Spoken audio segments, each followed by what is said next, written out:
Madame, Monsieur, bonsoir. C'est dimanche. Bienvenue à cette édition de Scène de Presse.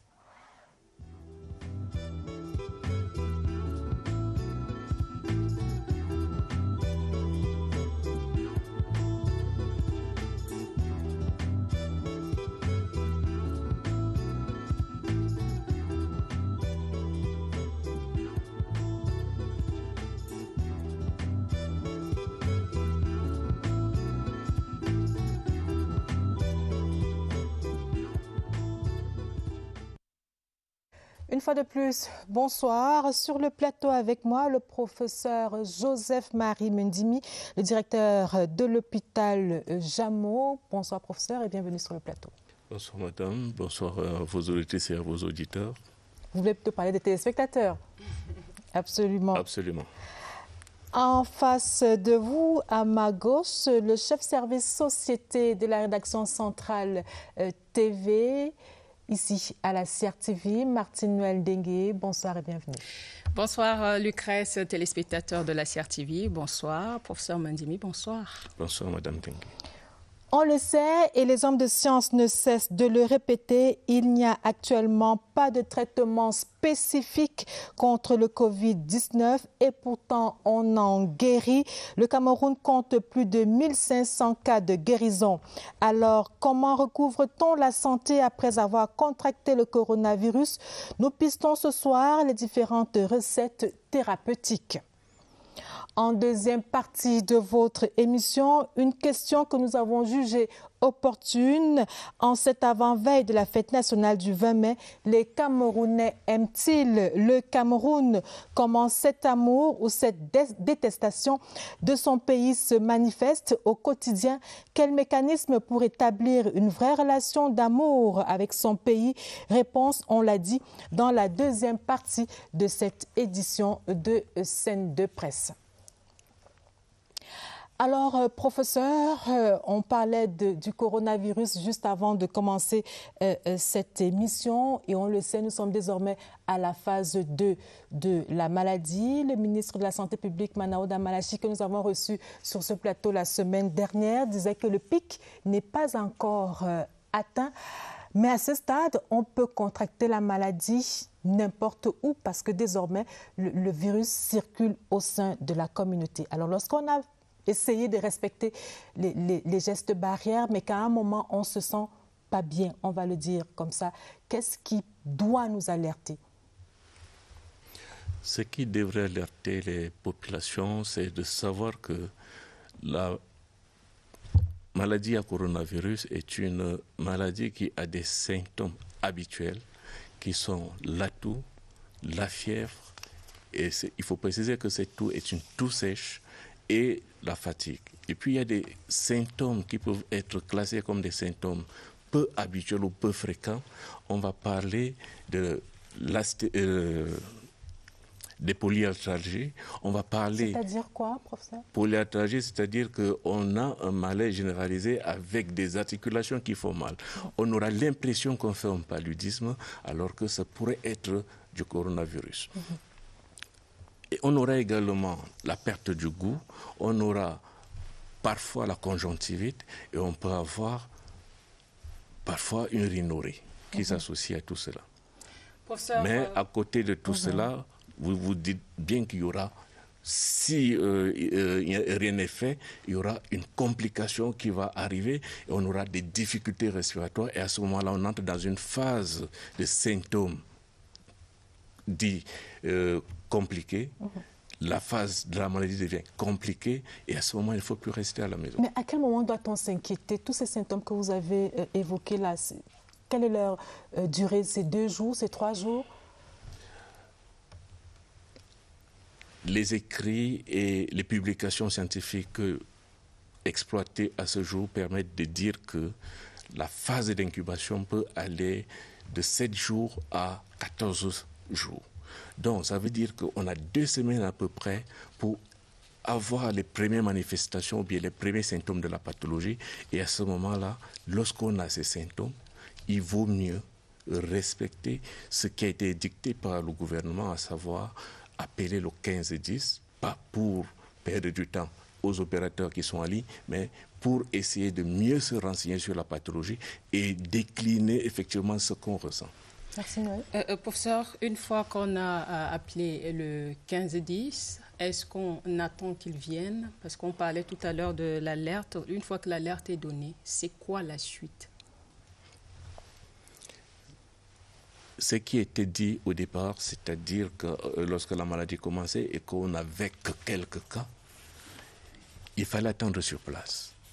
Maintenant que l'infection devient communautaire et que les formations sanitaires sont de plus en plus sollicitées pour prendre en charge les patients, qui deviennent de plus en plus nombreux, il est de bon temps que lorsqu'on a eu toutes les informations nécessaires concernant cette maladie, concernant la symptomatologie de cette maladie, si on n'est pas pris en charge tout de suite par une équipe d'intervention rapide venant du centre des opérations des urgences de santé publique ou alors des délégations régionales de santé publique, il faut s'orienter vers une formation sanitaire. D'ailleurs, à cet effet, Monsieur le ministre de la Santé publique a bien voulu donner des instructions pour que le circuit des malades et des patients dans les formations sanitaires soit revu de manière à ce que tout patient qui arrive dans un hôpital puisse effectivement être détecté et classé rapidement comme cas suspect ou comme patient normal.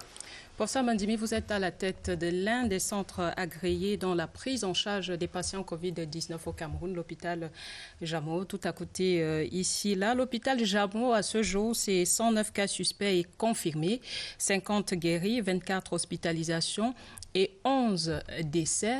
Mais professeur, est-ce qu'on sait aujourd'hui comment on guérit du coronavirus ou alors comment on le soigne? Est-ce uniquement avec le protocole de traitement que le ministère de la Santé publique a publié il y a environ 3 mois?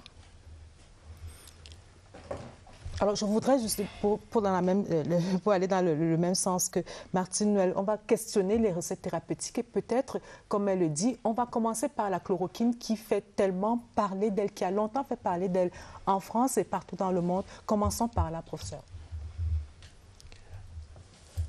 Est-ce que la chloroquine fait partie de la solution ou alors c'est la solution?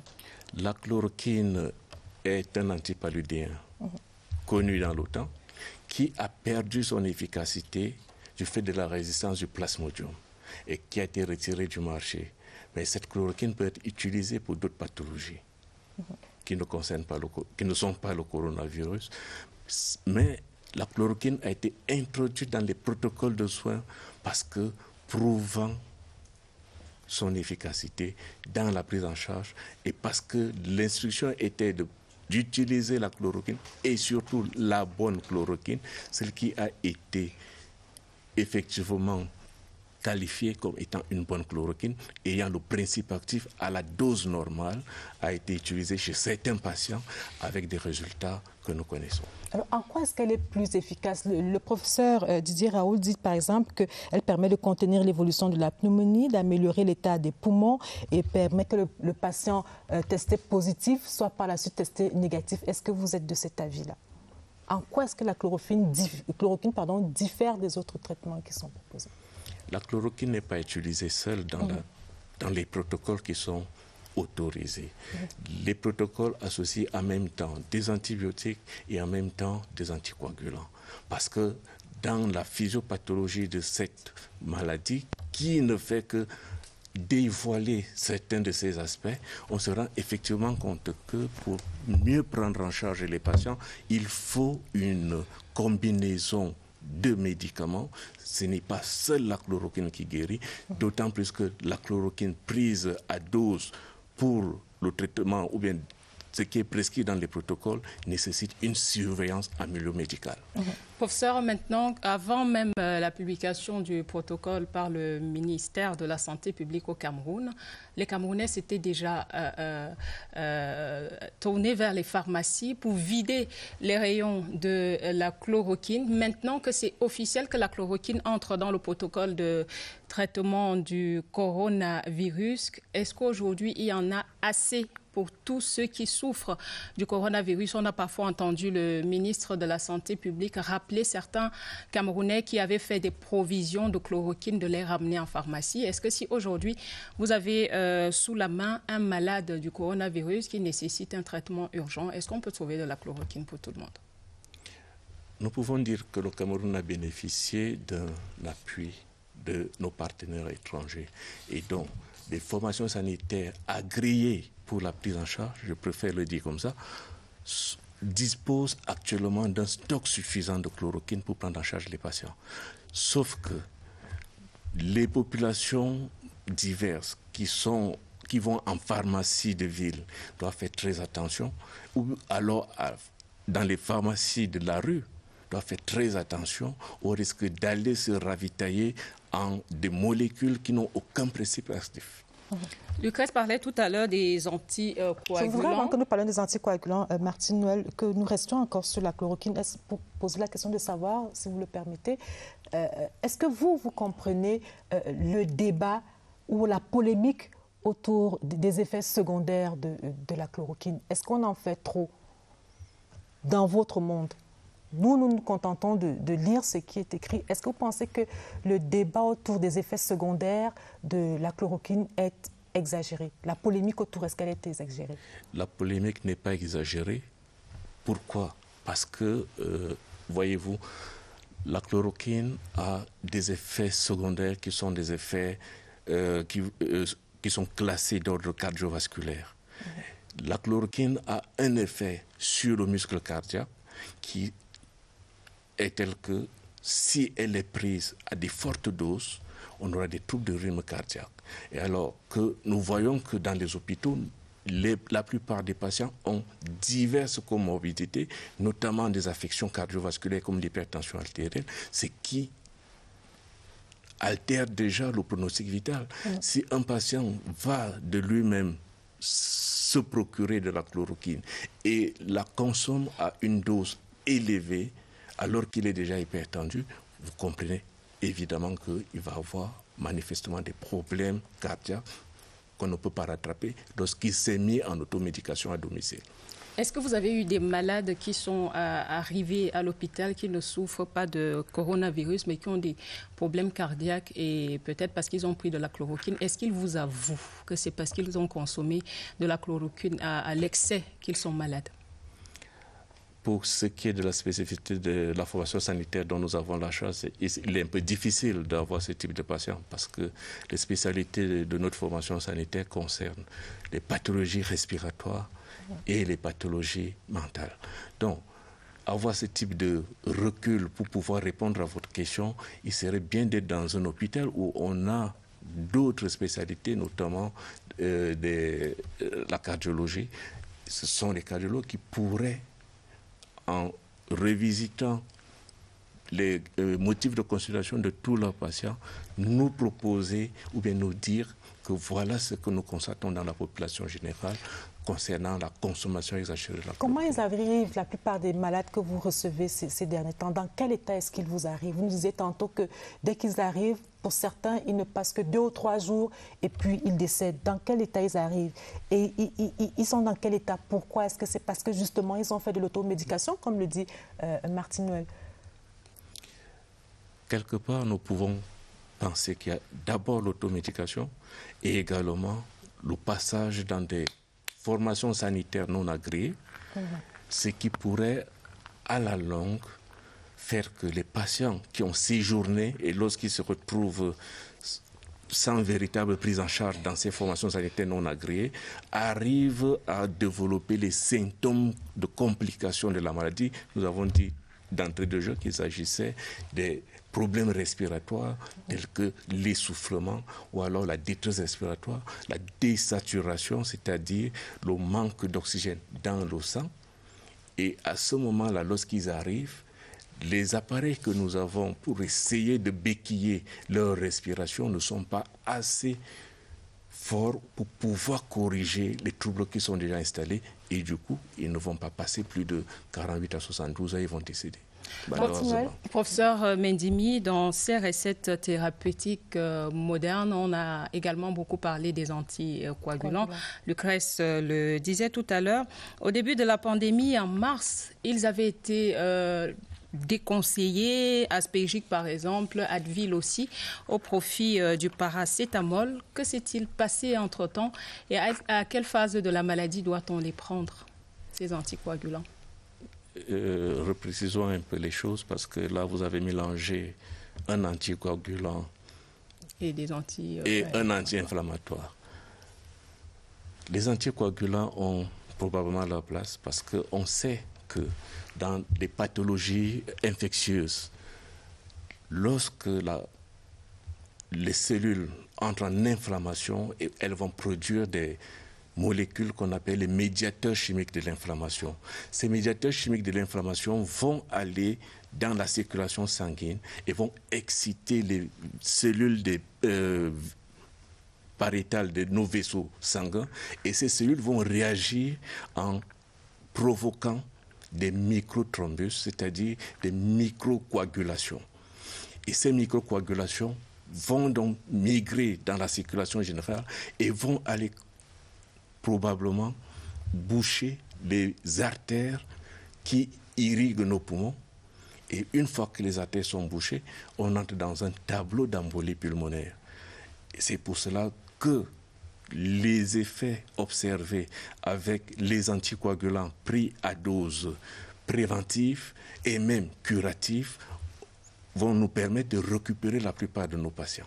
Alors quand vous dites à dose préventive, c'est-à-dire quoi? On est à la maison, on peut les prendre, on peut prendre ces anticoagulants, ou bien on va d'abord à l'hôpital et puis on attend la prescription. Comment ça à titre préventif? On n'est pas malade et puis on prend des anticoagulants? Quand nous parlons de dose préventive, il faut bien que les téléspectateurs comprennent que nous sommes à l'hôpital, parce que l'anticoagulant s'administre par voie sous-cutanée. C'est une injection qui est faite. Elle ne peut pas être administrée à domicile parce qu'il faut qu'elle soit administrée sous surveillance médicale. À qui? À un patient présentant déjà des symptômes graves de la maladie, à savoir une détresse respiratoire, une désaturation, manque d'oxygène dans le sang circulant. Professeur Mendimi, quand on reçoit un patient de Covid-19 qui a été référé par le 1510 qui arrive à l'hôpital Jameau, qu'est-ce qu'on fait tout de suite? Est-ce qu'on l'amène déjà dans le secteur qui est réservé à ces malades-là, ou est-ce que vous les recevez d'abord pour les rassurer et maintenant voir quel est le traitement qu'on va leur attribuer à cette personne selon la gravité de son état? Disons que les personnes qui ont contacté le 1510 et qui ont eu leurs résultats positifs, parce que le protocole exige que pour être admis dans un centre de traitement agréé, il faut avoir son résultat de PCR réalisé dans les laboratoires agréés également. Le diagnostic a été vulgarisé, décentralisé au plan national. Donc, c'est un patient qui arrive donc parce que, ayant ces résultats, vont nécessairement être conduits directement dans le service où ils vont être hospitalisés. Et les médecins dans ce service doivent également être équipés de vêtements qui les protègent, de façon à aller reprendre l'histoire de ce patient, le consulter et faire donc une prescription en fonction de son état. Professeur, il y a cette psychose-là, on ne peut pas le nier. Il y a des malades qui spontanément, du moins il y a des personnes qui se sentent, ils ont une petite toux ou bien un rhume, ils se rendent spontanément à l'hôpital sans avoir suivi ce protocole édicté-là. Alors un malade qui arrive vers vous, affolé, qui dit « je pense que j'ai le coronavirus », qu'est-ce que vous faites? Vous le renvoyez parce qu'il n'a pas ce document-là, ou alors est-ce que vous prenez d'abord soin de lui? Ce que nous faisons actuellement, c'est que nous avons monté, selon les prescriptions de la hiérarchie, un centre de tri. Lorsque le patient arrive à l'hôpital et qu'il présente des symptômes respiratoires qui peuvent, on ne sait pas, si c'est du coronavirus ou pas, parce qu'il a des symptômes respiratoires, va être isolé des autres patients qui viennent pour d'autres symptômes. Et l'interrogatoire que le médecin fait à ce niveau permettra qu'on sache exactement si ce patient est éligible pour un prélèvement en vue du diagnostic ou alors s'il est directement admis dans un autre service de consultation. L'hôpital Jameau étant spécialisé dans la prise en charge des pathologies respiratoires, ça pourrait être de la tuberculose tout simplement. Alors l'autre recette thérapeutique dont nous allons parler ce soir, c'est le vaccin thérapeutique. Professeur, est-ce qu'on en a ici au Cameroun et qu'est-ce que vous pensez de cette recette-là? D'abord, qu'est-ce que vous en pensez et est-ce qu'on en a ici au Cameroun? D'un point de vue scientifique, ce que nous pensons humblement de cette hypothèse, c'est que le vaccin thérapeutique est une option qui pourrait conduire vers l'obtention d'une molécule ou alors d'une substance permettant d'arrêter la propagation de la maladie ou bien de soigner un patient. Cependant, nous avons quand même aussi, en consultant la littérature, constaté que tous les essais cliniques qui ont été faits à base de vaccins thérapeutiques n'ont pas eu de résultats favorables. Surtout que on n'a pas assez de recul pour être sûr qu'il n'y a pas de récidive de la maladie chez certaines personnes, alors qu'on a eu effectivement aussi des récidives en Chine, par exemple. Alors justement, parlant de ce vaccin thérapeutique, il s'agit bien de prélever le sang d'un ancien malade et de l'injecter, enfin d'injecter son plasma à un malade qui lui fait encore la maladie. C'est de ça qu'il s'agit, à celui qui fait encore la maladie. C'est un schéma très simpliste de ce qu'on appelle vaccin thérapeutique, c'est-à-dire qu'on prélève effectivement le sérum d'un patient supposé guéri, oui, et qu'on le travaille en laboratoire de manière à obtenir une substance capable de soigner. Mais n'ayant pas assez de recul, le coronavirus est une maladie nouvelle qui ne fait que dévoiler progressivement ces différents aspects. Professeur, les États-Unis, parlant du vaccin thérapeutique, annoncent 50 vaccins en étude maintenant pour pouvoir adopter un d'efficace. Les États-Unis et la France savent faire déjà, mais maintenant, quelle est la position du Cameroun? Est-ce que nous avançons bien, docteur? Est-ce qu'on est même déjà en train d'essayer? Nous pensons que le Cameroun dispose d'éminents chercheurs et que certains y pensent effectivement. Diverses structures autorisées ou alors créées par la bienveillance de notre chef de l'État sont des structures qui comptent en leur sein d'éminents chercheurs capables d'aller vers la production de quelque chose de subtil ou bien de compétitif. Et pour bientôt? Nous ne pouvons pas dire parce que nous ne sommes pas dans ces équipes. Mais l'espoir est permis. L'espoir est permis. Alors nous allons marquer un arrêt dans cette édition de Scène de presse par ces temps de quarantaine pour les personnes testées positives au Covid-19. Voici donc une solution de télémédecine pour garder le contact avec ces médecins. C'est une proposition de la diaspora camerounaise. Igor Abanda nous en dit plus dans ce Zooming.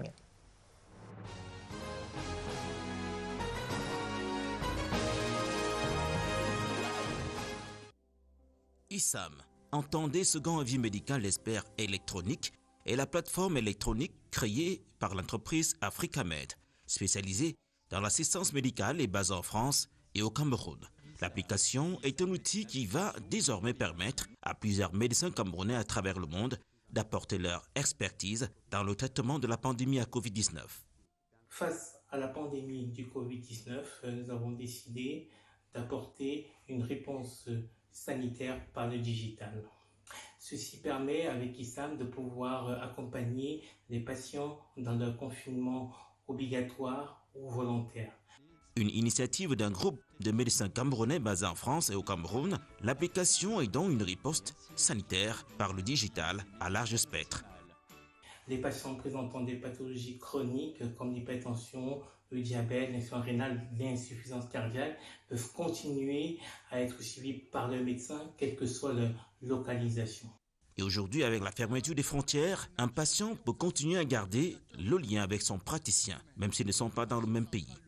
Face au Covid-19, il y a énormément de lésions pulmonaires. Aujourd'hui, l'ISAM permet par son logiciel intégré de lecture d'imagerie médicale de pouvoir lire les scanners des patients par plusieurs médecins.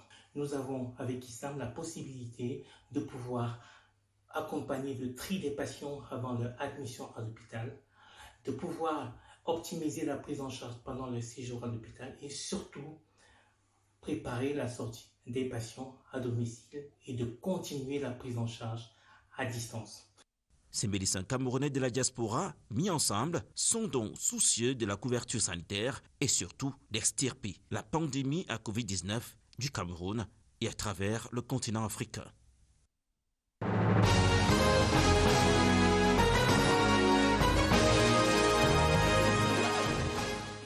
Alors, professeur, qu'est-ce que vous pensez de cette solution de télémédecine, d'autant que le ministre de la Santé annonçait sur ce plateau la semaine dernière que le COUPS va également expérimenter bientôt la télémédecine? Nous pensons que aucune offre n'est de trop dans la prise en charge de cette pandémie parce que, voyez-vous, le nombre de médecins, le ratio médecins et patients est tellement faible au Cameroun que si on a cette solution, ça serait une très bonne chose parce que certains patients pourraient être suivis à distance, surtout quand ils ne présentent pas des symptômes graves. Alors, en l'absence de thérapie ciblée, pour revenir à l'objet de notre échange, en l'absence de thérapie ciblée contre le Covid-19, la question que j'ai envie de vous poser, professeur, c'est celle de savoir que soignez-vous? Les symptômes?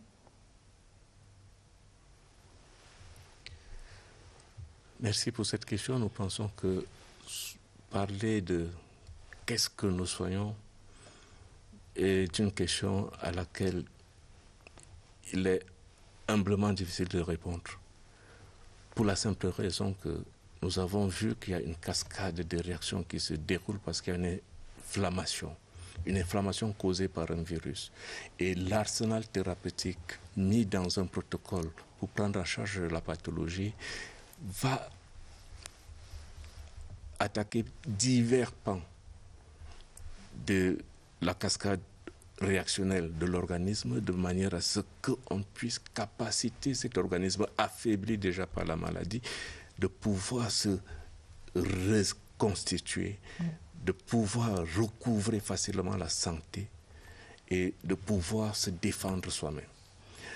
N'oublions pas que cette maladie est causée par un virus et que souvent nous avons eu des grippes simples qui sont passées sans qu'on ne se rende compte. Et plusieurs fois nous nous sommes réinfectés, parfois parce qu'il y a ces grippes. Et cette nouvelle pandémie est une forme de grippe, à la seule différence que c'est une grippe dont les complications sont létales. Professeur, il se dit que le traitement contre le coronavirus varie selon que l'on est asymptomatique ou pas. Quelle est la différence entre le traitement administré à l'un ou l'autre et quelle est sa durée? Pour être précis, selon les protocoles édictés par la hiérarchie, les patients asymptomatiques n'ont pas de médicaments. Et ce qui est prescrit, c'est le repos. Tout à l'heure, je parlais de la grippe. Lorsque nous avons la grippe et qu'on reste confiné chez soi et qu'on se repose, l'organisme a la possibilité de se régénérer, de régénérer de nouvelles cellules qui vont défendre cet organisme de manière à ce qu'on soit rétabli dans sa santé. Le patient qui reçoit le protocole prescrit ou alors indiqué par la hiérarchie est un patient qui est en milieu hospitalier dans l'unité de prise en charge et qui va recevoir donc une panoplie de médicaments en fonction des signes et des symptômes et même des complications qu'ils présentent. Alors, en clair, professeur, les traitements que vous administrez aux patients ne sont pas les mêmes, c'est-à-dire que ces traitements ne sont pas administrés indifféremment de la même façon à tous les patients que vous recevez. C'est bien cela? Les traitements ne peuvent pas et ne sauraient être administrés de façon identique à tous les patients parce que nous avons des patients qui ont diverses comorbidités, à savoir l'hypertension, le diabète et même parfois une immunodépression au VIH. Donc, quand on a ces types de patients, vous comprenez bien que nous allons mélanger des recettes de façon à ce qu'on trouve effectivement la solution aux problèmes que présentent nos patients. Et donc, ceux qui sortent des hôpitaux ne doivent pas venir dire à la maison, ou enfin à leur entourage, moi, on m'a soigné avec ci, ça, donc vous pouvez également prendre ça. Il faut surtout éviter de le faire. De communiquer sur les traitements qu'on a reçus. C'est extrêmement déconseillé parce que le traitement est fonction du patient qui est en face de nous avec ou non des comorbidités. Professeur, et vous avez parlé tout à l'heure de confinement à domicile. Ceux qui sont malades et qui restent à la maison. Il y a une section au centre des opérations des urgences de santé publique, la section de santé préhospitalière, si je ne me trompe. Est-ce que ces gens sont vraiment bien suivis, comme ce serait le cas à l'hôpital? Et est-ce qu'il y a un grand nombre de guéris qui sont confinés chez eux par rapport à l'hôpital? Comment est-ce qu'on s'assure que ces personnes suivent exactement le protocole que vous leur donnez? Et à l'hôpital, c'est assez organisé. On sait qui vient leur donner à manger. On sait comment on se protège pour le faire. À la maison, à l'hôpital, on clame qu'il y a des personnes qui suivent ces malades en confinement. Mais est-ce que c'est aussi sérieux qu'à l'hôpital? Toutes les dispositions prises pour le suivi des patients, nous pensons, en notre humble avis, qu'il est sérieux. Sauf que, concernant spécifiquement votre question, il serait pour nous très difficile d'aller poser la main sur le feu pour dire qu'ils sont suivis de manière assidue, parce que ce n'est pas de notre compétence. Je pense que la question que vous posez pourrait être posée à ces responsables de la section des opérations pour savoir quel est leur travail au quotidien, qu'est-ce qu'ils font au quotidien. Et nous pouvons vous rassurer, d'après ce que nous observons et d'après des retours que nous avons aussi de certains patients qui arrivent à l'hôpital, que chacun essaie de donner du sien parce que c'est un combat national. Alors, pour revenir aux unités de prise en charge, professeur, un patient qui est arrivé chez vous lundi, par exemple, qui a été pris en charge au cours de la même journée, il en ressort quand? En clair, après combien de temps peut-on guérir du Covid-19? Quelle est la durée du traitement? La durée d'hospitalisation, préférons le dire comme ça, est de 14 jours en principe. Nous disons en principe. Parce que nous avons remarqué que dans la série des patients que nous avons reçus, certains deviennent asymptomatiques après 7 jours, d'autres après 8 jours, d'autres après 10 jours, en fonction des diverses comorbidités qui existent chez ces patients. Donc, après 14 jours, on est même allé jusqu'à voir des patients qui restent positifs au test de contrôle. Parce que les comorbidités sont telles que l'organisme est assez faible pour éliminer le virus. Alors, dans votre milieu, un de vos collègues dit par exemple qu'on peut guérir c'est un cardiologue, il dit qu'on peut guérir du coronavirus en 72 heures. Je ne peux pas parler de quelque chose que je ne maîtrise pas, sauf que nous savons que pour énoncer un protocole thérapeutique, il faut aller vers des expériences. Et pour mener une expérience, nous connaissons les conditions au Cameroun pour lesquelles les expériences thérapeutiques doivent être menées, à savoir la présentation d'un protocole de recherche qui est validé par le Comité national d'éthique à l'effet de délivrer la clairance éthique et en même temps la clairance administrative doit être délivrée par le ministre de la Santé publique. Et maintenant, si on n'a pas respecté certaines étapes de la recherche, il est pour nous illusoire de dire, ou bien d'annoncer quelque chose qui ne peut pas être soutenu scientifiquement. Alors, du coup, j'ai envie qu'on en vienne à la question de la pharmacopée traditionnelle. Professeur, l'homme de science que vous êtes, quel est le regard qu'il a sur la pharmacopée traditionnelle? On a le Covid organisme malgache qui est proposé. On a le protocole de Monseigneur Samuel Cléda. On a le Moulbetara du groupe RIRCO avec le professeur Marlise Peyou. Qu'est-ce que vous dites de toutes ces solutions, j'ai envie de dire, locales de traitement contre le coronavirus? Qu'est-ce que vous en dites? Nous sommes africains et nous pensons que l'espoir peut aussi venir de l'Afrique. Sur le plan scientifique, nous savons que la plupart des médicaments, s'ils ne sont pas chimiques, s'ils ne sont pas des médicaments de synthèse, sont des médicaments issus de la pharmacopée traditionnelle ou bien issus des plantes et des écorces. Lorsque le principe actif est extrait de ces plantes et de ces écorces, on va avoir le médicament sous forme galénique qui peut être soit en comprimé, soit en sirop, soit encore un suppositoire.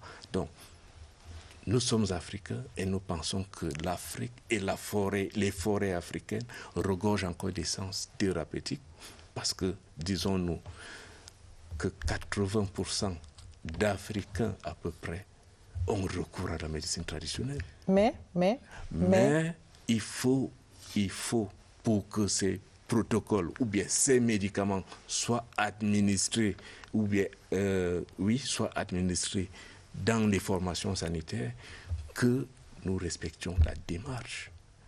La démarche qui va permettre de donner la qualité du médicament. C'est-à-dire quel est le principe actif que regorge la plante, que regorge l'écorce, que regorge la feuille, que regorge la racine. Et maintenant, on va voir quelle est l'efficacité de ce principe actif, c'est-à-dire la capacité, en donnant une dose de ce principe actif, à recouvrer ou bien à éliminer le virus. Et après, il faut aller préciser l'innocuité de ce médicament ou de ce phytomédicament, c'est-à-dire aller voir si ce médicament ne crée pas d'autres pathologies. Nous savons que les médicaments que nous consommons peuvent être éliminés soit par le foie, soit par les reins. Et lorsque nous administrons dans des médicaments qui n'ont pas prouvé leur innocuité, nous exposons plutôt les patients. Est-ce que vous pourriez prescrire, vous avez dit que vous êtes africain, est-ce que vous pourriez prescrire l'une de ces recettes thérapeutiques locales africaines à vos patients? Est-ce que vous pourriez le faire? Est-ce que vous pourriez prescrire? Oui et non. Okay. Oui, parce que si, comme je le disais tout à l'heure, le médicament a subi les différentes phases permettant de dire quelle est la qualité du médicament, quelle est l'efficacité du médicament, et qu'on a pu démontrer que ce médicament a une innocuité qui soit vérifiée, à ce moment, nous allons prescrire ce médicament parce que pour avoir tous ces éléments, on va forcément respecter un protocole de recherche qui permet de passer à différentes phases d'études d'un médicament et permettant donc d'aboutir à l'autorisation de mise sur le marché de ce médicament et permettant ainsi donc à nous autres de pouvoir le prescrire. Non parce que actuellement, nous n'avons pas connaissance que tous ces médicaments cités en dehors peut-être de celui malgache, nous n'avons pas connaissance que les autres ont subi rigoureusement ces étapes, surtout que la médecine doit tenir compte de la déontologie. Professeur, quand j'écoute votre réponse, j'ai envie de vous dire que vous êtes très gentil, vous êtes même assez tempéré. Lorsqu'on sait qu'il y a des sons discordants entre l'Ordre national des médecins auquel vous appartenez et le ministère de la Santé publique sur ces solutions locales, proposé par Monseigneur Cléda, par exemple. On a vu une délégation du ministère de la Santé, le directeur de la pharmacie, par exemple, aller à Douala et proposer un soutien scientifique. Le directeur de la pharmacie me le disait encore. Si tout est prouvé, on pourrait l'accompagner financièrement, mais il y a beaucoup de vos collègues qui ne veulent même pas en entendre parler. Pourquoi est-ce que quand on est au niveau de la pandémie, pourquoi ne pas associer ces médicaments en se disant que la guérison peut venir de partout? Je suis très fière de vous entendre dire que nous sommes africains et qu'on peut tester, mais vous allez quand même accepter que vos collègues ne l'acceptent pas. Nous sommes tout à fait d'accord. Écoutez, ce que nous disons, ou bien ce que je dis ici, est un point de vue scientifique qui est personnel. La science reconnaît que chacun est libre de mener une étude à condition qu'il respecte les protocoles.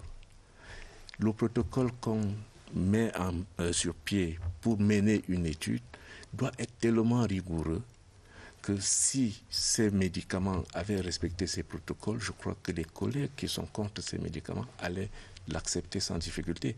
Mais parce qu'ils ne peuvent pas s'exprimer sur la qualité du médicament, sur l'efficacité du médicament ou encore sur l'innocuité de ce médicament, ils vont être réticents. Donc il n'y a pas de passerelle entre les médecins modernes et les naturopathes depuis le début de cette crise. Il y a pas, vous ne communiquez pas, vous n'échangez pas, il n'y a rien. Nous pensons que dès le début de cette crise dans ce pays, le ministère de la Santé publique a bien voulu faire un appel à candidature pour des projets de recherche. Si tous ces naturopathes se mettaient ensemble avec des médecins modernes, on aurait des solutions. Encore faut-il que les médecins modernes les acceptent. Nous sommes d'accord, mais il suffit de mettre sur pied un protocole. Vous savez très bien comment est-ce que nous nous comportons en Afrique.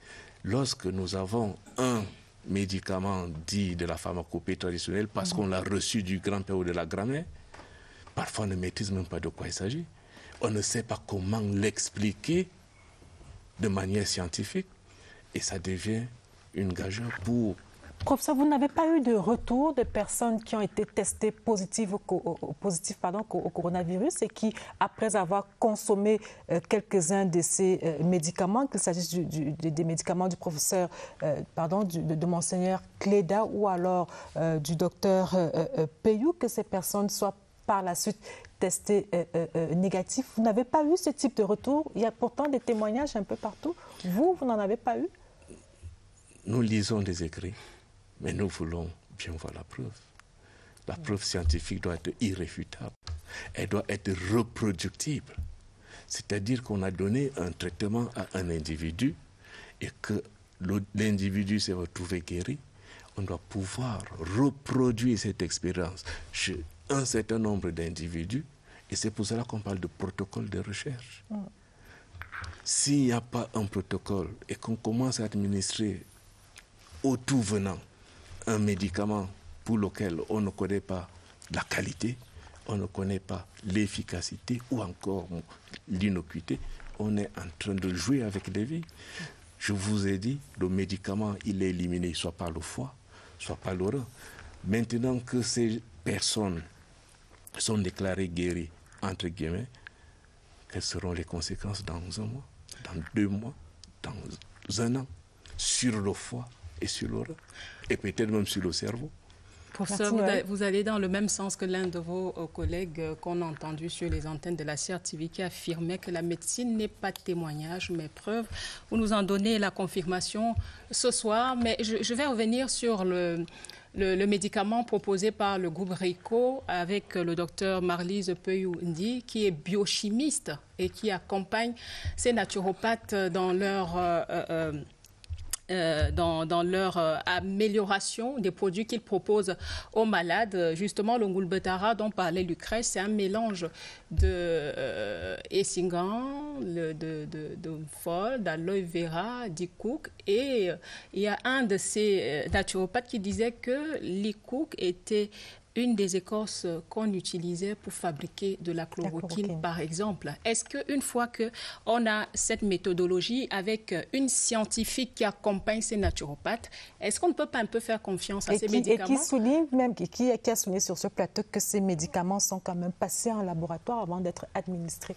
Il n'y a peut-être pas eu des essais cliniques selon les normes OMS, mais il y a eu des essais au niveau des laboratoires et que ces médicaments-là peuvent être consommés. Jusque-là, ça ne suffit pas pour qu'on puisse faire confiance à ces médicaments. Jusque-là, nous sommes limités pour dire que c'est suffisant. La passerelle que vous avez demandé tout à l'heure, elle est là, la passerelle. Parce qu'elle, qui est biochimiste, n'est pas médecin traditionnel. Elle a mis son expertise scientifique au service des médecins traditionnels pour ressortir donc des écorces de la forêt équatoriale, les mettre ensemble et maintenant on peut parler de la qualité de ce médicament parce qu'on connaît quelles sont les molécules qui entrent dans la composition de ce médicament que vous appelez Ngulbetara. Exact. Donc, on connaît déjà à peu près quels sont les médicaments, mais maintenant, il faut voir quelle est leur efficacité. Peut-être que ça a été prouvé en laboratoire, nous sommes d'accord. Mais justement, avec cette levée de bouclier, professeur, ces naturopathes ont déposé leurs médicaments à l'IMPM, du ministère de la Recherche scientifique, pour examen. Maintenant, si c'est prouvé que c'est efficace, ça ne nuit pas à la santé, est-ce que vous pourriez prescrire ça à vos patients? Ou bien les diriger vers ces naturopathes? Tout à l'heure, j'ai répondu par oui ou non. Par non. Alors, professeur, juste pour revenir à la médecine traditionnelle, au début de cette crise, les hommes de science affirmaient qu'il ne fallait pas prendre des anti-inflammatoires. Est-ce que cette interdiction, Martine a commencé à parler de cela au début de cette émission, est-ce que cette interdiction est toujours d'actualité aujourd'hui? Qu'il ne fallait pas prendre tout ce qui est ibuprofène, tout ce qui est biprophénide, etc. C'est une interdiction qui est de plus en plus nuancée. Je vous disais aussi que la maladie ne fait que dévoiler certains aspects qu'on ne maîtrisait pas dès le début. Et nous savons bien que lorsqu'il y a introduction d'un corps étranger, qu'il soit bactérien, viral ou mycosique, dont un champignon, dans le corps humain, il va s'ensuivre une cascade de réactions inflammatoires. La cascade de réactions inflammatoires va aboutir à des phénomènes qui peuvent être contrôlables ou non contrôlables. L'inflammation n'est pas toujours que mal. C'est pour cela qu'au départ, on a dit laisser le corps réagir de lui-même au lieu d'arrêter la cascade de l'inflammation. Alors, un autre arrêt dans cette édition de Scène de presse, la reprise des classes, le bonheur des Camerounais rapatriés aux frais de l'État, le désarroi de ceux qui sont encore bloqués au Congo, au Maroc, au Mali et en Chine, le sacre de PWD de Bamenda. Voilà quelques sujets qui ont retenu l'attention de Franck Vina ce dimanche. C'est la revue de presse.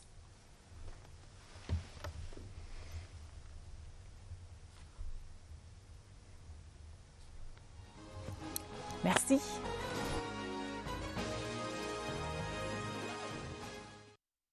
Lutte contre le coronavirus. Après avoir fait le point hebdomadaire, le gouvernement a prolongé de 2 semaines supplémentaires les mesures de restriction en vigueur. Dans le même ordre d'idées, la reprise des classes le 1er juin prochain se fera dans un protocole sanitaire rigoureux. Des informations contenues dans le journal Mutation, alors que Cameroun Tribune relaie le message de la non-stigmatisation des malades de Covid-19. Une attitude qui pèse lourd sur le fonctionnement de certains hôpitaux. De peur d'être contaminés, beaucoup qui ont déserté les structures de soins se lancent dans l'automédication. Danger, indique le quotidien bilingue national. Danger comme la manipulation des dépouilles des personnes décédées des suites de Covid-19. Le jour explique comment permettre aux familles de faire dignement le deuil tout en préservant la santé publique. Un gros dossier où se croisent et s'entrecroisent avides médecins, juristes et pratiques en cours. Des pratiques souvent à l'origine des CRX dont parle Mutation. Des bagarres qui prennent corps autour des dépouilles Covid-19 et le virus de la mésentente qui oppose personnel de santé et famille. Un aspect qui semble lui faire l'unanimité, c'est l'élan de solidarité nationale contre la pandémie. Dans Cameroun Tribune, les humoristes sensibilisent à Yaoundé pendant que la contribution des radios communautaires fait écho à Iboleva, alors que la société civile lance une unité anti-Covid-19 à Douala.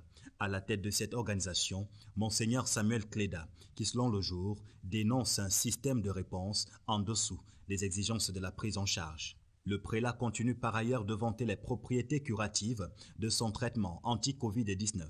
500 patients traités, 500 guérisons enregistrées, affirme l'archevêque métropolitain de Douala dans les colonnes de Le Jour. Espoir, comme ses compatriotes bloqués à l'étranger et pour qui le gouvernement mobilise de gros moyens pour le retour au bercail. 139 d'entre eux sont d'ailleurs arrivés au pays cette semaine en provenance de Dubaï, révèle Cameroun Tribune, et Le Jour d'ajouter qu'ils débarquent ainsi par centaines à travers des vols spéciaux. À l'image du football local, mis au banc de touche avec la clôture de la saison 2019-2020. Une décision que les responsables de la Fédération camerounaise de football expliquent dans les colonnes du quotidien Mutation. Il fallait préserver la santé des joueurs. PWD de Bamenda, qui était jusque-là à la tête du classement, a été fait vainqueur de la saison 2019-2020, apprend-on dans Cameroun Tribune. Une nouvelle source de joie dans la zone anglophone d'après Le Jour. Après Tico United en 2009, il a fallu attendre 11 ans pour voir une autre équipe de cette partie du Cameroun monter sur le podium. La revue de presse était sur la scène.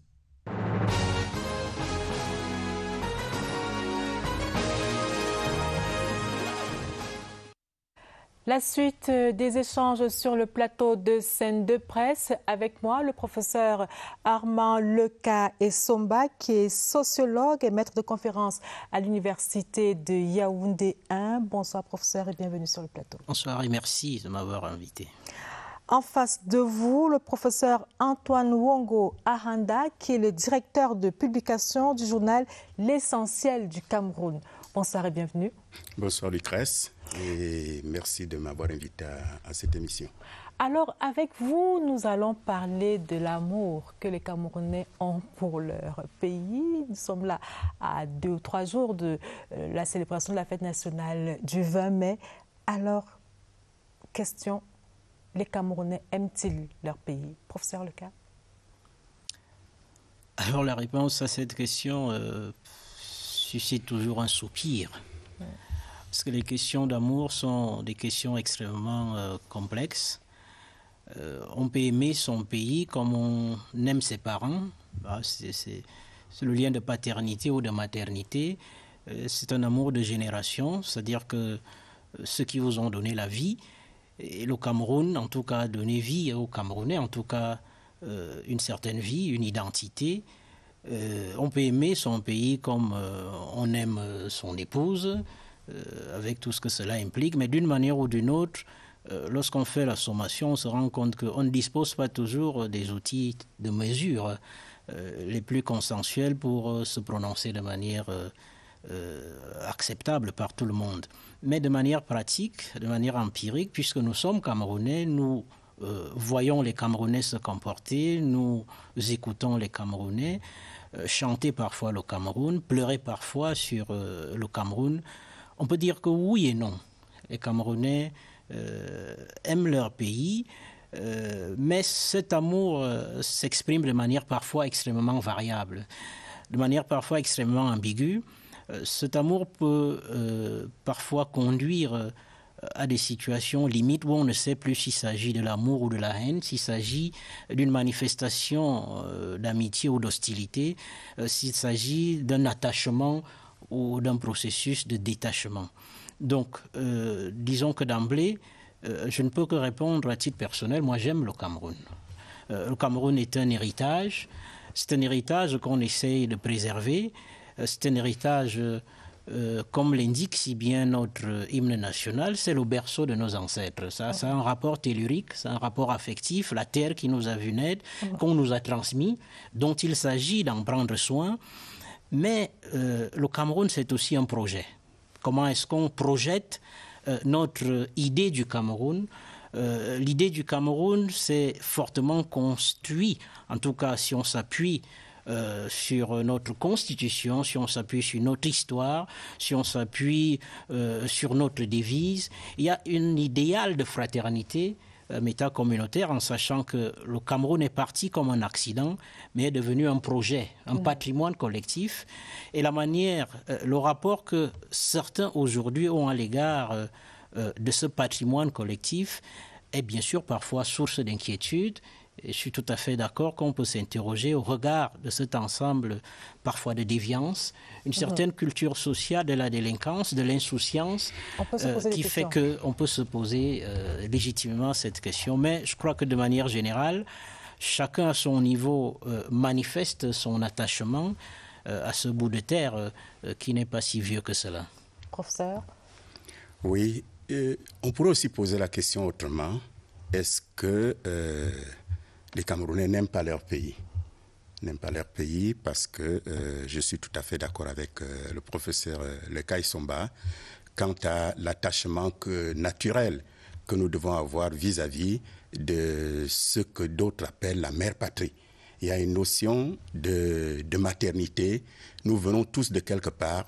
Et aujourd'hui, nous venons d'une nation camerounaise qui s'est construite, qui a son identité. Et on constate que depuis un certain temps, depuis quelques années, cette notion, cette appartenance est querellée par un certain nombre de comportements qui font qu'aujourd'hui, quand on dit les Camerounais, est-ce qu'ils aiment vraiment leur pays?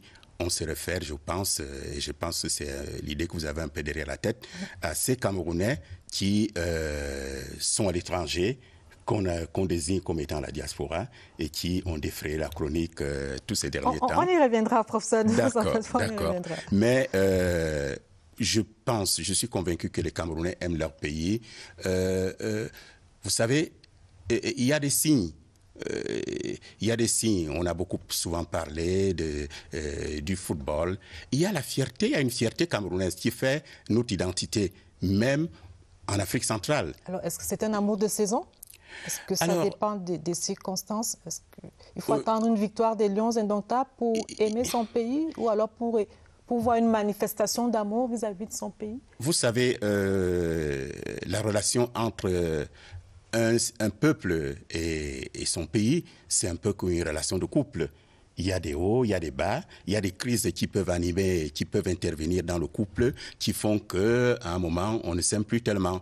Donc, ce n'est pas un amour de circonstance. Il peut arriver que cet amour soit mis à mal par peut-être des comportements de l'État, parce qu'on va toujours revenir à l'État, parce que c'est l'État qui doit nous garantir cet attachement, c'est-à-dire que l'État doit nous assurer la sécurité, il doit nous assurer l'éducation, l'État doit nous assurer l'alimentation, et les événements récents montrent très bien que les gens se tournent toujours vers l'État, et lorsque l'État est incapable de réagir ou d'offrir ce que les gens attendent, il peut donc y avoir un peu comme un désamour. Mais dans le fond, je pense que la nation camerounaise est aimée par les Camerounais en grande partie depuis plusieurs années. Et je pense que les Camerounais sont, à défaut d'amour, ils sont très fiers de leur pays. Alors justement, le 20 mai par exemple, peut-être qu'on ne pourra pas défiler cette année, mais les années précédentes, lorsque vous voyez les Camerounais défiler, quelle est l'analyse que vous en faisiez? C'est des gens qui manifestent à travers ce défilé l'attachement qu'ils ont à leur pays. Et bon, cette année, on ne pourra pas défiler. Est-ce que cet attachement va s'exprimer et de quelle façon? Moi, en mémoire, j'ai des images très émouvantes. Je pense notamment aux jeunes, aux enfants qui défilent le 20 mai. Ce n'est pas du cinéma. Vous sentez très bien que la jeunesse croit à ce pays. Et le fait que qu'on ne puisse pas défiler cette année va certainement faire va provoquer beaucoup de regrets, notamment parmi la jeunesse qui, à cette occasion, montre en fait au-delà même de l'amour, sa foi en ce pays qu'ils vont pouvoir diriger demain. Alors, professeur Lekai Somba, parlons un peu de cet amour-là. Il se limite, comme semblait le dire un peu le professeur Antoine Ouangouaranda tout à l'heure. Est-ce que vous avez le sentiment que cet amour-là se limite aux lions indomptables, à certaines manifestations, à certaines occasions précises? Bon, disons que dans la longue vie de toute une nation, de tout un pays, il y a des moments clés à partir desquels on peut effectivement mesurer ce rapport affectif à son pays ou à son terroir. C'est pour ça qu'il existe effectivement un certain nombre de rituels, qui sont les rituels d'intégration, qui permettent effectivement de créer des moments de fusion, qui permettent de rappeler effectivement un certain nombre de souvenirs qui peuvent réussir à coaguler les émotions pour qu'effectivement cet attachement permanent à son pays puisse être chaque fois renouvelé et chaque fois interrogé. Donc, d'un autre point de vue, en fait, il faut savoir que c'est une relation quelque part transactionnelle. C'est vrai que les questions liées aux affects ont une dimension du don. C'est-à-dire aimer, c'est se donner. C'est se donner parfois gratuitement sans nécessairement attendre en retour quelque chose. Oui. Et je crois que c'est ça qui est au cœur de la vieille formule qu'on sait, qui est réputée de la formule, je crois, de Kennedy, qui aurait dit en ce qui concernait les États-Unis que demandons-nous ce que nous avons fait pour l'Amérique et non ce que l'Amérique a fait pour nous. Donc, dans le rapport de chacun à sa patrie, à sa mère patrie, à son pays, il y a ce rapport au don de soi qui peut aller jusqu'au sacrifice suprême. Et là-dessus, pour les militaires, voilà, là-dessus, si on entre dans les détails, chaque jour, si l'on prend l'émotion qu'a suscité à l'époque la question de Bakassi, entre le Nigeria et le Cameroun, des jeunes gens qui sont des militaires se sont donné beaucoup de morts. Ils sont morts pour la patrie, donc que ce soit des militaires. Mais ça va au-delà des militaires. Bien sûr, les lions indomptables, nous voyons, c'est une compétition, c'est une lutte un peu... C'est la métaphore d'une bagarre militaire, mais qui est très pacifiée. C'est un jeu qui met aussi, quelque part, en lien une forme de guerre ludique, et qui permet donc aux gens d'être en direct du spectacle et qui fait parfois croire que les héros sportifs ou artistiques doivent être ceux auxquels on doit davantage s'identifier. Alors que les héros anonymes qui meurent sur les fronts de bataille sont parfois passés sous silence et leurs sacrifices passés sous silence. Mais ils ne sont pas les seuls. Aujourd'hui, vous étiez en train de parler sur le premier plateau de la question du Covid-19. Des médecins sur le terrain de leur travail meurent. Des enseignants meurent. Tout le monde meurt. La devise du Cameroun est bel et bien paix, travail, patrie. Et donc, en tant que patrimoine symbolique à sauvegarder, peut-être qu'on peut partir de ces trois indicateurs importants pour parfois mesurer quel est le rapport qu'on a à la paix. Et on sait que pendant très longtemps, je crois chacun d'entre nous, le Cameroun, même d'un point de vue institutionnel, a considéré que la paix était quelque chose d'extrêmement sacré. Et on sait que depuis près d'une décennie aujourd'hui, cet acquis est remis en question. Au niveau du travail, chaque jour, des Camerounais travaillent. L'hymne national, qui est aussi un référent important, revient de manière régulière sur « nous devons être au service du Cameroun ». Le Cameroun doit mériter le grand honneur. Donc la question est de savoir si chacun d'entre nous, là où il est, que ce soit ici ou ailleurs, a toujours présent à l'esprit, disons, de servir le Cameroun. Et c'est ça qui est le plus important. Justement, la question que je voudrais vous poser à tous les deux, c'est celle de savoir qui, selon vous, de la classe dirigeante ou alors du peuple, exprime le mieux son amour vis-à-vis de la patrie, du Cameroun. Je pense que c'est un peu... risquer de partager les points. Alors, si on ne peut pas partager les points, on va essayer d'aller au cas par cas, si vous le permettez. Alors, professeur Antoine Ouangou, lorsque on médit de son pays, lorsque on diffuse des images négatives de son pays, lorsqu'on lui souhaite le pire, alors, et qu'on se dit en même temps patriote, est-ce que vous n'avez pas le sentiment qu'il y a là une contradiction? En fait, il faut dire aussi que lorsque nous parlons des Camerounais, c'est, comme toute société, c'est une population hétéroclite, avec des sentiments différents, avec des rapports avec le Cameroun différents. Dans cette population, vous trouvez des gens qui estiment que le Cameroun leur a tout donné et qu'ils doivent en retour l'aimer et le défendre. Vous avez aussi des gens qui sont frustrés en estimant peut-être qu'ils n'ont pas eu ce qu'ils espéraient, ils n'ont pas eu la promotion qu'ils espéraient. Mais il y a aussi des stratèges politiques qui, depuis quelques années, utilisent des stratégies de dénigrement pour avoir une légitimité. C'est-à-dire qu'en fait, il faut... je vais peut-être un peu sévère. Il faut dire du mal du Cameroun pour pouvoir exister.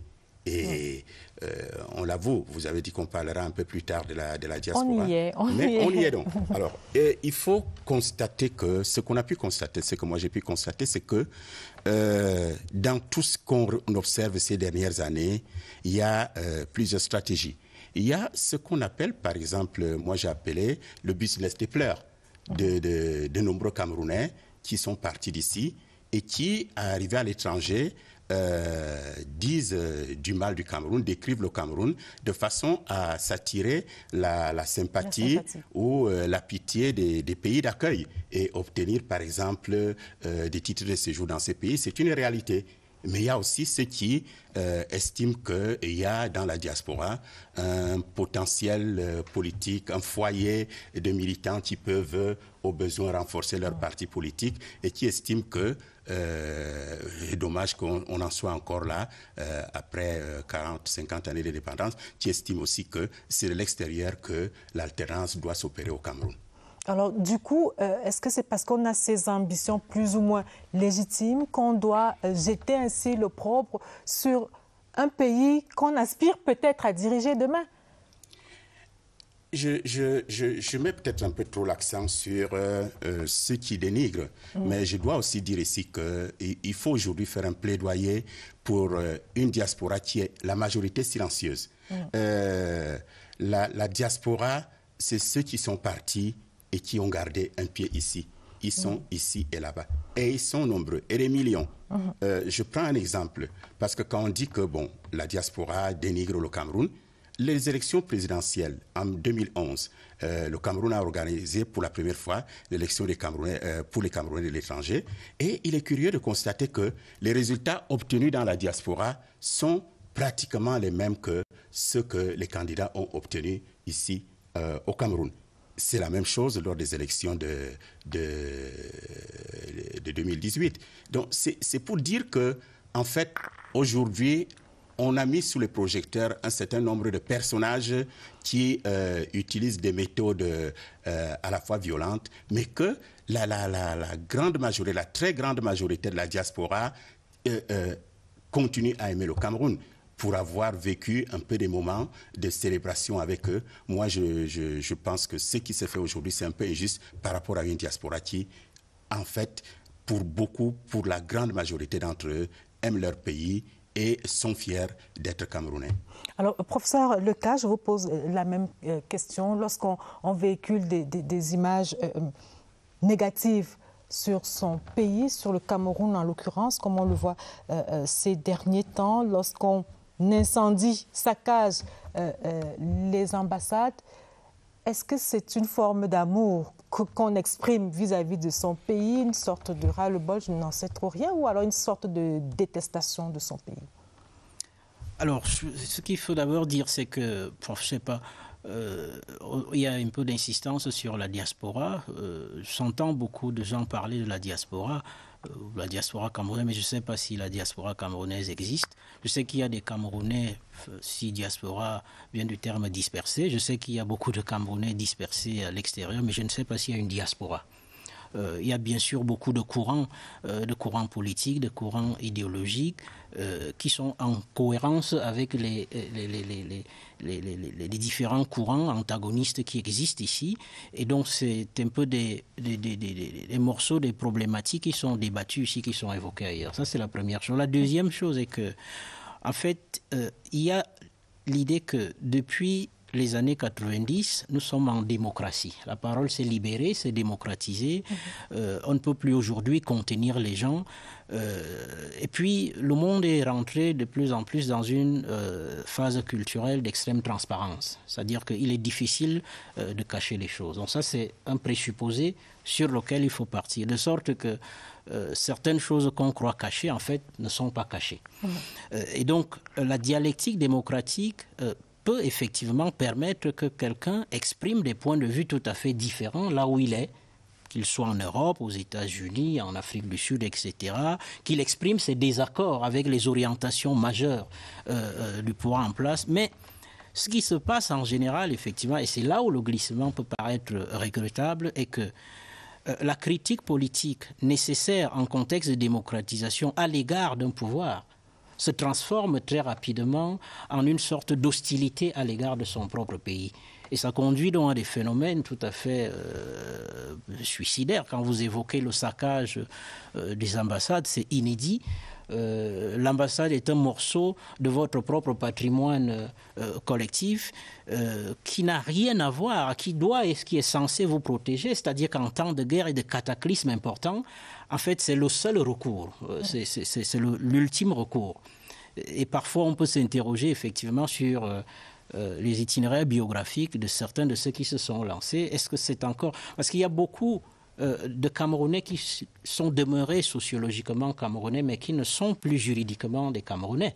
Et donc, il y a ces nuances qu'il faut parfois aussi introduire. Donc, démolir une ambassade, violenter des personnes au sein d'une ambassade, pour moi, c'est vraiment le degré zéro de l'engagement au sens où on l'entend. Et donc, on ne peut pas considérer ce genre de geste comme étant un geste d'amour, même si on sait qu'il y a des formes d'amour pathologiques, n'est-ce pas, des amours passionnels qui conduisent à des formes de sadisme. Donc comme lorsqu'on présente son pays comme étant un pays pas fréquentable, du coup, on peut faire fuir les bailleurs de fonds. Et ça a un impact tout aussi direct sur l'avenir du pays ou alors sur les projets de développement. Bon, alors, le problème, c'est que les discussions qui se font, qui présentent le Cameroun comme un pays qui n'est pas fréquentable ou qui est peu fréquentable, là-dessus, il y a nous sommes sur l'espace public de la dispute. Et il revient tout simplement aux autorités d'organiser, disons, de rendre beaucoup plus crédible la parole, disons la parole la plus attrayante. Ce que je veux dire par là est que, bien sûr, n'importe qui peut dire n'importe quoi sur le Cameroun. C'est pas parce que n'importe qui a dit n'importe quoi sur le Cameroun que cela va nécessairement avoir un certain impact.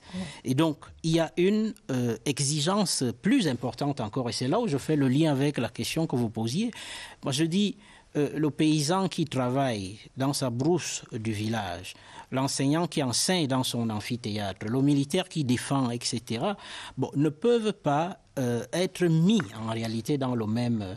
Et donc, dans une société, chaque société a ses élites. Les élites qui travaillent parfois s'incarnent dans les autorités publiques que tout le monde voit.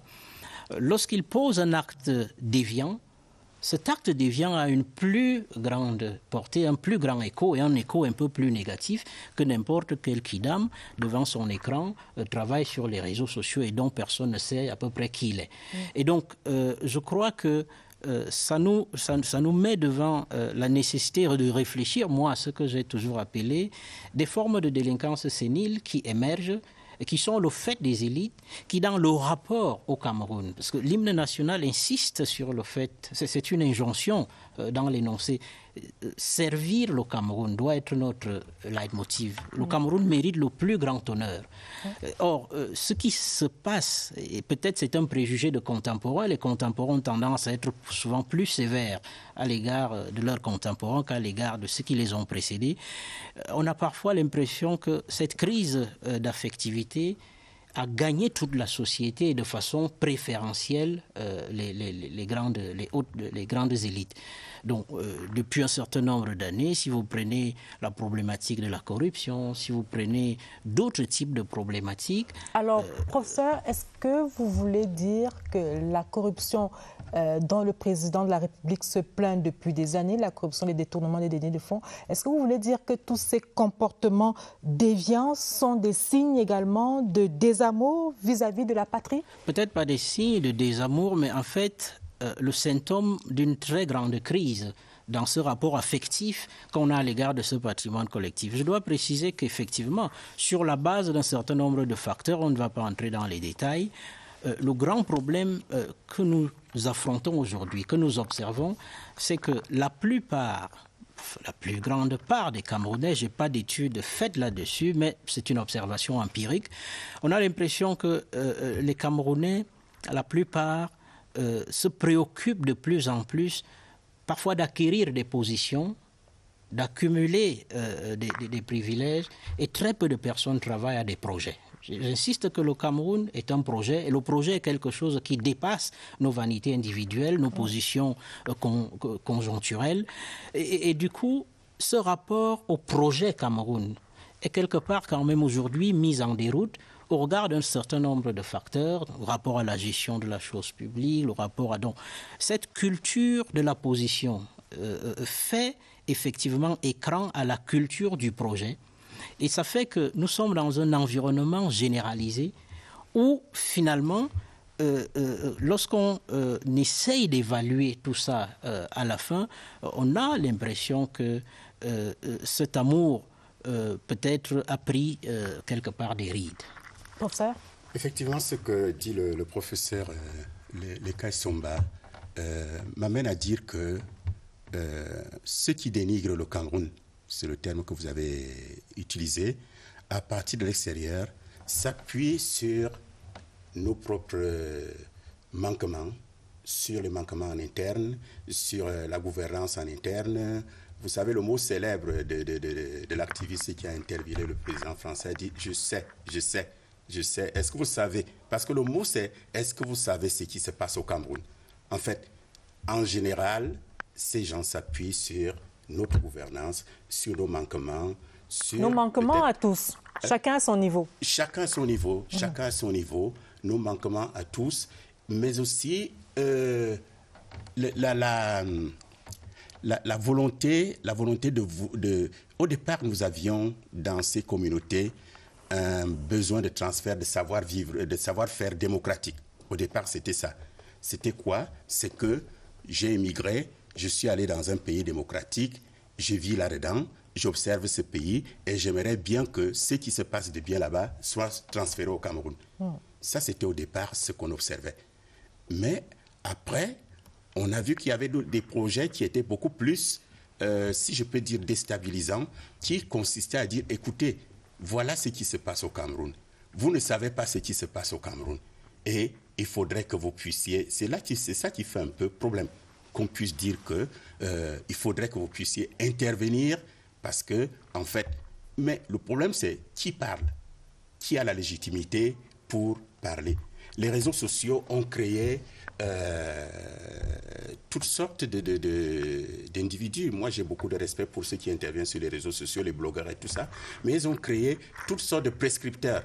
Je pense que M. Lekai Somba connaît bien ce thème de prescripteurs qui disent aujourd'hui ce que le Cameroun doit être, comment le Cameroun doit être gouverné, comment le Cameroun... Mais je dois dire qu'ils s'appuient souvent sur nos manquements et aussi sur nos errements. On va marquer notre arrêt dans cette édition de Scène de Presse. Une question, les Camerounais ont-ils mal à leur patrie? Nos invités ont donné leur point de vue et maintenant place aux journalistes et c'est dans la rubrique Édito. À tout de suite.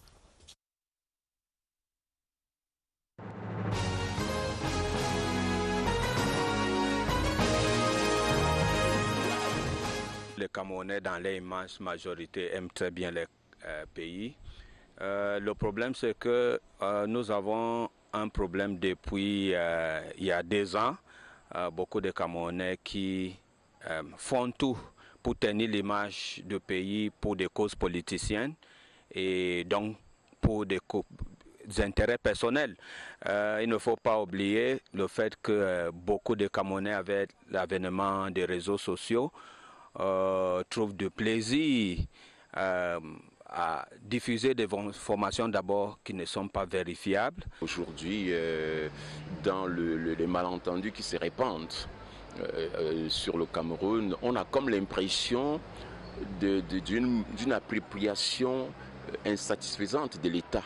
On a le sentiment que des nationalités locales fortes, des formes d'État, des sous-États locaux forts, sont en conflit avec l'État central jacobin qu'ils contestent et qu'ils travaillent au quotidien à démanteler au profit de quelque chose qu'il est encore difficile de définir, de décliner. Il est arrivé à un responsable d'un pays étranger ou une ONG de s'attaquer soit à la manière de faire de l'État du Cameroun, soit encore à la personne même du chef de l'État. Vous voyez les réactions en chaîne des Camerounais, une réaction d'indignation pour contester le fait qu'on veuille ridiculiser ou on veuille réduire à la plus simple expression ceux qui sont leurs dirigeants.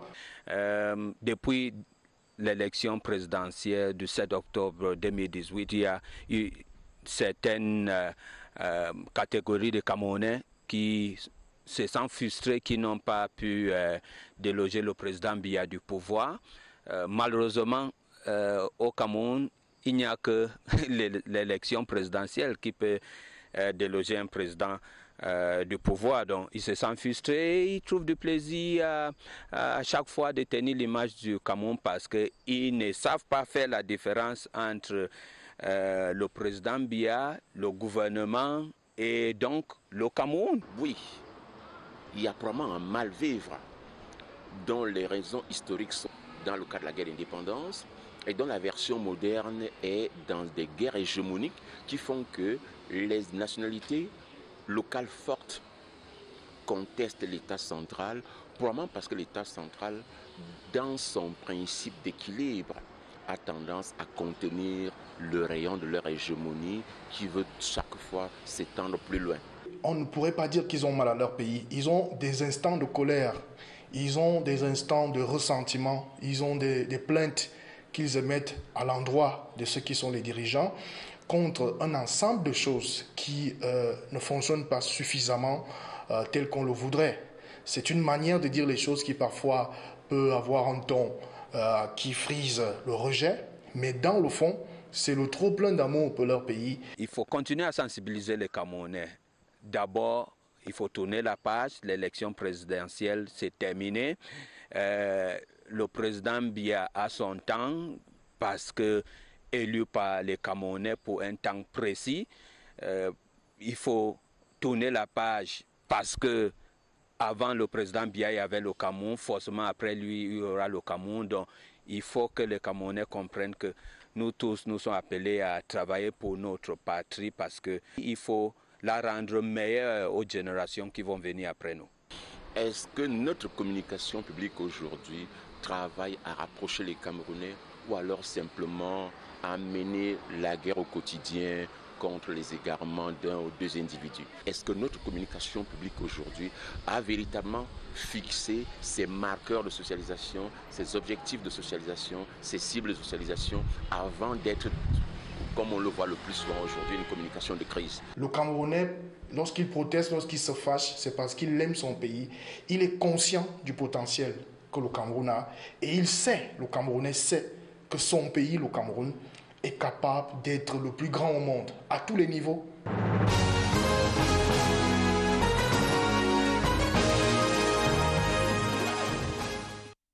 Alors, professeur Armand Leca, comment construire l'amour de son pays? Est-ce qu'il y a des mécanismes qui peuvent être mis en place pour construire cet amour pour le Cameroun? Oui, je crois que ce que j'appelle le roman national camerounais reste encore à écrire. On ne sait pas si ce roman devra s'appuyer sur le crabe des UP6 de l'époque, s'il devra s'appuyer sur les crevettes que les Portugais auraient découvert dans le Vouri. On ne sait pas s'il devra commencer par l'histoire du mont Faco que les Carthaginois avaient déjà visité 4 siècles avant Jésus. De toute manière, dans le processus de constitution d'une identité qui soutient ce rapport affectif, il faut savoir que dans toute communauté, il y a ce qu'on appelle, un auteur célèbre appelait ça les identités meurtrières, c'est-à-dire des identités qui tuent, qui séparent. Mais on peut penser que, et ça je crois que c'est l'horizon vers lequel il faut qu'on s'oriente, il y a ce que moi j'appelle des identités vivrières, c'est-à-dire des identités qui relient des gens. Et donc je peux recourir ici à la métaphore architecturale pour dire que peut-être qu'il faut aujourd'hui penser à faire émerger ces ponts, des identités qui sont comme des ponts d'interculturalité qui permettent aux gens de traverser les différences, qui permettent aux gens, disons, d'être en contact avec, disons, des mondes qu'ils n'ont pas toujours connus, dont ils ont entendu parler, dont ils n'ont pas toujours une bonne connaissance, le monde du passé. Il faut établir les ponts entre le passé, le présent, pour construire l'avenir.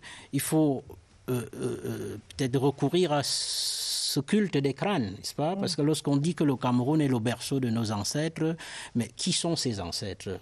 Parfois, on ne les connaît pas suffisamment. Je veux insister ici sur la place importante que le système d'éducation, en tant que système de transmission des valeurs souhaitables, joue un rôle très important dans la façon dont un sentiment national s'établit, mais ce n'est pas suffisant.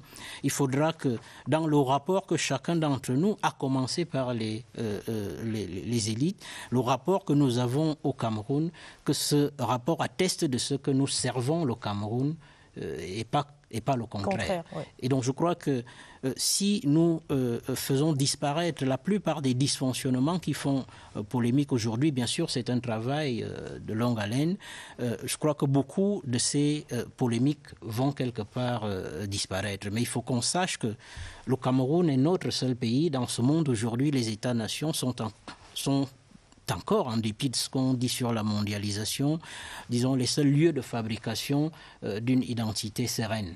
Et donc, nous n'avons qu'un seul pays, et le rapport que nous avons à ce pays est un rapport de dette. Nous avons une dette à l'égard de ceux qui sont passés avant nous, qui sont nos ancêtres, et nous avons une dette à l'égard de ceux qui viendront après nous.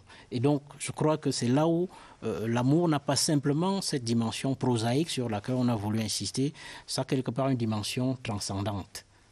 Professeur Antoine Mungwanda. Oui, effectivement, la question de l'identité ou des identités est centrale dans la préservation de l'amour, parce que moi je ne pense pas qu'on puisse aujourd'hui dire que les Camerounais n'aiment pas leur pays. Il y a effectivement le risque de ces identités meurtrières qui font que on se retrouve divisé. Vous savez, pendant plusieurs années, le Cameroun était montré comme un exemple au niveau de l'intégration, au niveau du bilinguisme, au niveau africain, même au niveau international. Vous savez, c'est ce qui est arrivé avec la crise anglophone. C'est un peu comme un couple qui vivait depuis des décennies et qui un jour se retrouve au tribunal et l'un des conjoints reproche à d'autres des choses et lui l'ignorait.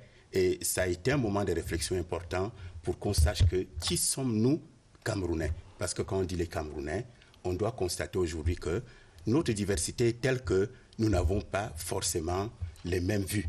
Nous n'avons pas forcément les mêmes demandes de l'État. Nous n'avons pas forcément les mêmes attentes que l'État doit fournir. Alors, ce qu'il faut maintenant, c'est trouver un consensus entre notre diversité, les demandes venant de notre diversité et le futur que nous voulons construire. Quel est le Cameroun que nous voulons construire? Il faudrait qu'on s'accorde sur les valeurs. Quelles sont les valeurs? On a parlé des drapeaux piétinés, on a parlé des drapeaux brisés ou brûlés. Il faudrait que nous sachions quel est le Cameroun que nous voulons. C'est peut-être la question que le président avait posée un jour. Quel Cameroun voulons-nous pour nos enfants? Quel est ce Cameroun? Et il faudrait bien qu'on commence maintenant à réfléchir. Il faut effectivement enseigner l'histoire du Cameroun aux jeunes Camerounais qui sachent d'où nous venons, quelles ont été les étapes de la construction de ce pays, où est-ce que nous voulons aller. Il faut rétablir, moi je dis des choses comme ça, l'enseignement, l'éducation civique, que les Camerounais sachent qu'est-ce que c'est que la citoyenneté, quels sont les devoirs d'un citoyen, qu'est-ce que le citoyen attend de l'État et qu'est-ce que l'État attend du citoyen. Et je pense que je vais être un peu optimiste et dire que malgré des soubresauts, malgré des des moments de recul même par rapport à ce que nous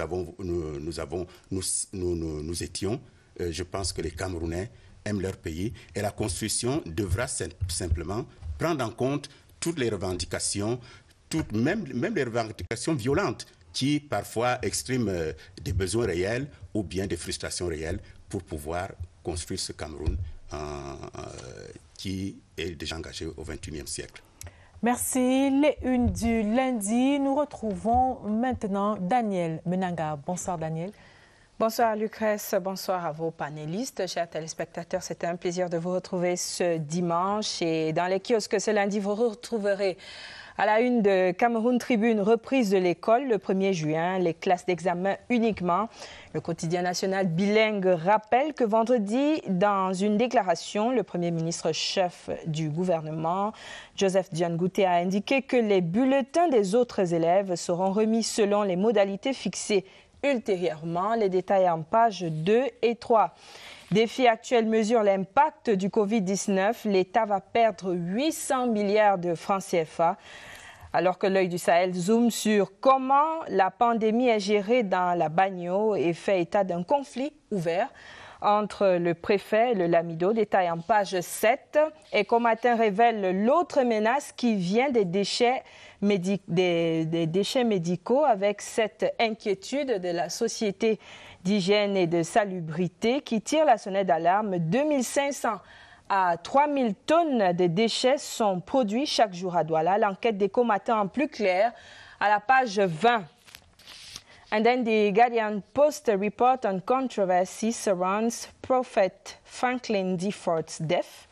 Medics claim he died of COVID-19, but family says suspects poisoning. Security overpowers family. Church members size corpse and buries in cemetery without coffin. Details on page 2 and 3.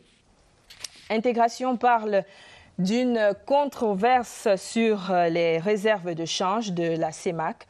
Et titre, la BEAC répond à la BEAC après avoir alerté des risques sur la parité du franc CFA. La BEAC tente de faire machine arrière dans un communiqué de presse. L'affaire est en page 6 du journal. L'éco-report s'intéresse à toute autre chose avec en grande tribune Douala, Kribi, Limbé, vers une spécialisation du trafic portuaire avec à l'appui une interview du ministre des Transports, Ernest Ngale Bibere, qui revient entre autres sur les avantages de la réorganisation des ports. Flashback en page 3. Et voilà pour l'essentiel des unes tombées à notre terminal ce jour. Rendez-vous dans les kiosques en respectant les mesures barrières, bien sûr. Lucrèce. Merci Daniel Menanga. Madame, Monsieur, c'est la fin de cette édition de Scène de Presse. Merci aux équipes techniques et rédactionnelles. Merci, messieurs les professeurs, d'être venus, mais également Martine Noël Dengue et le professeur Joseph-Marie Mundimi qui étaient là dans la première partie de cette édition. La presse quitte la scène. Merci, bonsoir.